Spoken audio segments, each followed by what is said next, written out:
रतनगढ़ गांव में भोला की भैंस बहुत ही मशहूर है क्योंकि वह बहुत ही ज़्यादा दूध देती है।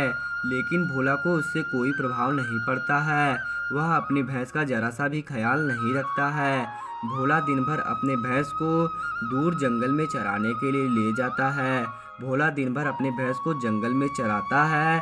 फिर शाम होते ही वह अपने भैंस के साथ अपने घर चला आता है। भोला का यही रोज का काम हो गया था। वह दिन भर भैंस को जंगल में चराता और शाम को उसका दूध निकालकर उसे गांव में बेचकर अच्छा मुनाफा कमाता।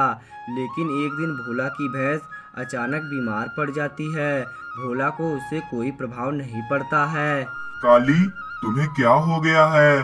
तुम इस तरह से जमीन पर क्यों लेटी हो? अरे तुम खड़ी हो जाओ, मुझे मालकिन को दूध देना है। अगर तुम लेटी रहोगी तब मैं तुम्हारा दूध कैसे निकालूंगा? अगर मैं तुम्हारा दूध नहीं निकाल पाया तब मालकिन को मैं क्या दूंगा और मालकिन मुझसे नाराज हो जाएगी। भोला की बात को सुनकर काली खड़ी हो जाती है क्योंकि वह एक समझदार भैंस है। वह भोला को दूध दे देती है।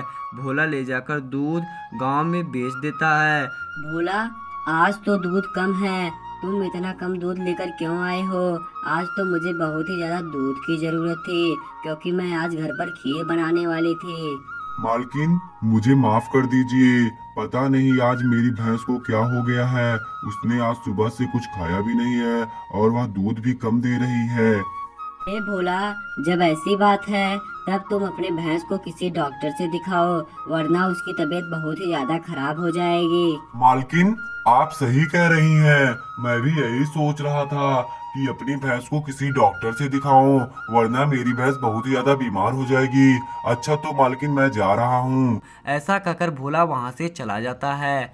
थोड़ी देर बाद भोला अपने घर पहुंचता है। तब वह देखता है उसकी भैंस बहुत ही ज़्यादा बीमार हो गई थी। अरे, मेरी भैंस को क्या हो गया है? यह दिन प्रतिदिन बीमार होती जा रही है। मुझे इसे किसी वैद्य को दिखाना पड़ेगा, वरना इसकी तबीयत बहुत ही ज्यादा खराब हो जाएगी। ऐसा कहकर भोला पास ही के गांव में एक वैद्य के पास चला जाता है। वह वैद्य से कहने लगता है, वैद्य जी, मेरी भैंस आज सुबह से कुछ खा पी नहीं रही है। वह दूध भी कम दे रही है। अरे मेरी भैंस को अचानक पता नहीं क्या हो गया है। आप मेरे घर चलिए और मेरी भैंस को देख लीजिए। हाँ भोला, तुम सही कह रहे हो। इस समय जानवरों में गंभीर समस्या देखी जा रही है। अभी मैं तुम्हारे साथ तुम्हारे घर चल रहा हूँ और तुम्हारी भैंस को देख लेता हूँ।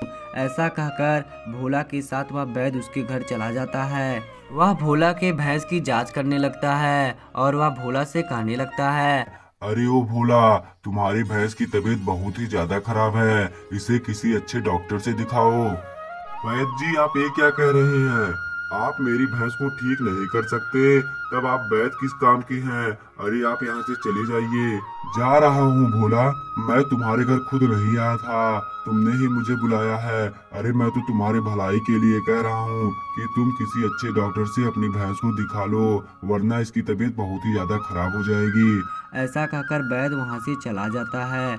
अब हरिया कहने लगता है, आता जाता कुछ नहीं, वैद्य बने फिरते हैं। अरे मेरी भैंस खुद ब खुद ठीक हो जाएगी। अभी मैं जाता हूँ और गांव में घूम कर आता हूँ। मेरी भैंस 2-4 दिन में ठीक हो जाएगी।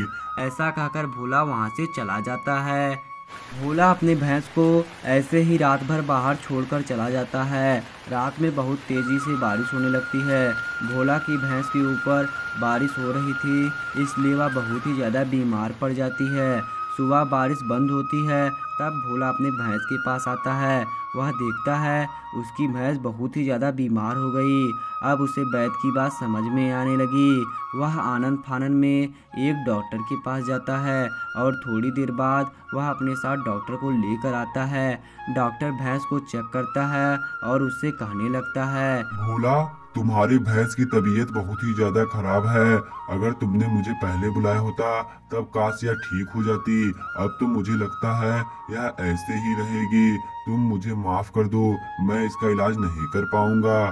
हे डॉक्टर साहब, मुझसे बहुत ही बड़ी गलती हो गई। अरे वैद्य ने मुझसे पहले ही बोला था, काश मैं आपको पहले ही बुला लेता।